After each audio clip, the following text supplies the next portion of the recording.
Guys আসসালামু আলাইকুম, সবাইকে জুমা মুবারক। কেমন আছেন?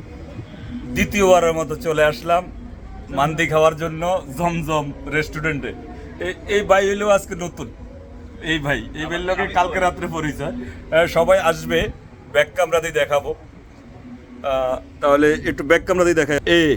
এই সেই হলো মান্দি, যেটা আরবিদের ফেমাস খাবার। এটা আমাদেরও ফেমাস। এই যে এখান দিয়ে আছে মিস্টার আনিস সাহেব, ভাই নাম কি যে সাইদুল ইসলাম ভাই, এই ভাই হইলো বেলাল ভাই, এই হিন্দি আরেক ভাই আছে লিটন ভাই, আর আমি তো ভাই অদম, আমার অনেকেই চিনেন বাহার ভাই। সবাই ভালো থাকবেন, সুস্থ থাকবেন, আমাদের জন্য দোয়া করবেন যাতে আল্লাহ সুবহানাহু ওয়া তাআলা আমাদেরকে এইভাবে ভালো ভালো খাবার আল্লাহ পাক আমাদের রিজিকে রাখে। সবাই ভালো থাকবেন। আসসালামু আলাইকুম ওয়া রাহমাতুল্লাহি ওয়া বারাকাতুহু।